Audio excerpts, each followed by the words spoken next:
Le reggae. Beaucoup d'images se dégagent lorsque l'on mentionne le reggae. Certaines personnes pensent immédiatement à la Jamaïque, aux plages paradisiaques, aux vacances. Certains pensent à la détente, d'autres pensent à la révolte, à la rébellion. Certains trouvent cette musique ennuyeuse. L'image de Bob Marley, le chanteur emblématique de ce genre, est très rapidement évoquée et beaucoup pensent à l'usage de drogue, d'alcool et autres substances interdites. Alors, comment faire le tri dans tout ça? Commençons aujourd'hui par les origines du reggae. Le reggae provient de la Jamaïque, qui est une petite île à l'ouest des États-Unis, juste à côté du Mexique, juste en dessous de Cuba et juste au-dessus du Venezuela. L'histoire de la Jamaïque commence en l'an 1000 avec l'arrivée des Arawaks, un peuple d'Amérique du Sud qui colonise la terre.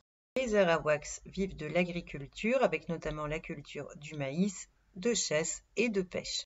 Il y a peu de témoignages, mais on sait que les Arawaks produisent de la musique, notamment avec l'ocarina. Les Arawaks construisent leur civilisation durant 400 ans.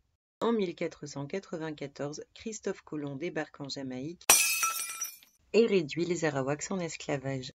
Il écrit dans son journal de bord: les habitants d'Hispaniola ne possèdent pas d'armes et vont tout nus. Ils sont si poltrons que 1000 d'entre eux n'oseraient pas attaquer 3 de nos hommes.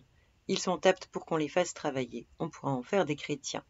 Christophe Colomb ne semble pas avoir beaucoup d'estime pour les habitants d'Hispaniola, qui sont donc les Arawaks qui habitent en Jamaïque. Il semble penser qu'il faut les mettre au travail, les éduquer et les convertir au catholicisme. La Jamaïque devient donc une propriété espagnole où les esclaves travaillent pour les Occidentaux. En 1670, Charles II, à la tête de l'Angleterre, revendique la propriété de la Jamaïque.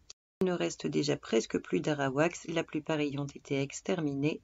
Les habitants passent sous le contrôle de l'Angleterre. En 1834, l'esclavage est aboli en Jamaïque suite à une révolte des esclaves. Mais ceci aboutit en fait à une réorganisation déguisée de l'esclavage et les populations blanches et noires n'ont absolument pas les mêmes droits. En outre, la Jamaïque est toujours sous la domination de l'Angleterre. En 1962, c'est l'indépendance de la Jamaïque. Sa devise, Out of Many, One People, pourrait signifier un peuple constitué de peuples multiples, de peuples de multiples origines.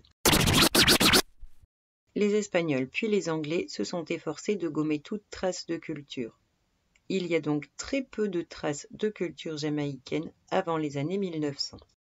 L'une des premières artistes jamaïcaines, c'est elle, Edna Manley.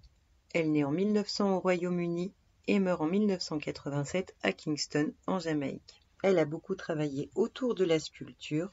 Les œuvres en font l'une des artistes les plus emblématiques du XXe siècle et de l'art contemporain en Jamaïque. Elle a aussi fait beaucoup dans la recherche d'œuvres passées, d'œuvres traditionnelles jamaïcaines, et enfin, elle a beaucoup contribué à l'essor d'artistes jamaïcains à travers l'éducation aux arts. Concernant la musique, la Jamaïque voit la naissance du ska, du mento, du rocksteady, du dub ou du dancehall qui, comme son nom l'indique, est lié à la danse. La Jamaïque est également le berceau du reggae.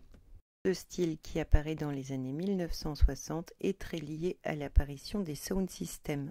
C'est le nom que portent des installations de haut-parleurs mobiles, par exemple sur des camions, qui à partir des années 1940 vont permettre la diffusion de la musique dans la rue.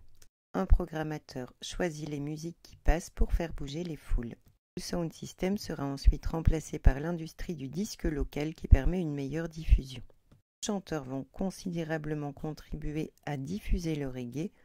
Bob Marley, qui naît à 9 Mile en 1945 et meurt à Miami en 1981, Peter Tosh, qui naît à Grange Hill en Jamaïque en 1944 et meurt à Kingston, toujours en Jamaïque, en 1987. Les deux hommes se rencontrent en 1962 à Trenchtown, qui est un ghetto de Kingston. Ensemble, ils fondent le groupe The Wailers avant de prendre chacun leur indépendance artistique. Peter Tosh comme Bob Marley vont permettre une diffusion internationale du reggae. Peter Tosh comme Bob Marley semblent être passés à la postérité non seulement de par la qualité de leurs chansons et de leurs textes, mais également par leur coiffure en dreadlocks. Loin d'être un point anecdotique, cette coiffure en dreadlocks semble être un signe d'appartenance au mouvement Rastafari. Le mouvement Rastafari est un mouvement social, culturel, spirituel, qui se développe à partir des années 1930 en Jamaïque. Il est symbolisé par l'ancien drapeau de l'Éthiopie, vert, jaune et rouge avec un lion au milieu, et on voit que ce sont les couleurs qui sont traditionnellement associées au reggae.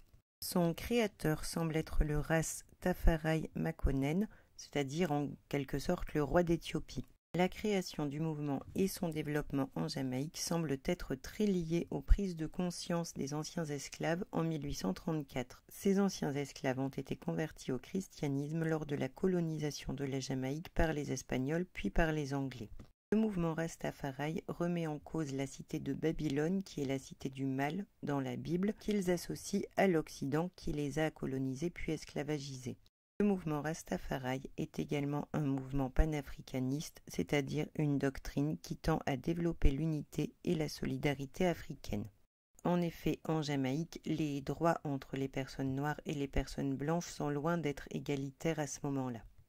Le mouvement Rastafari s'accompagne d'un certain nombre de principes de vie, par exemple le végétarisme, l'absence d'alcool ou encore l'absence de modification du corps, ce qui explique peut-être les dreadlocks. Pour finir cette première introduction sur les origines du reggae, on peut parler de l'influence du dub poetry, un genre musical qui descend du dub et qui a la particularité d'avoir des textes particulièrement engagés.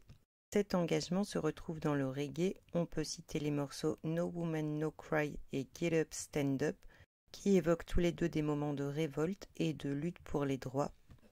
D'autres textes, comme celui de la chanson One Love, appellent au pacifisme.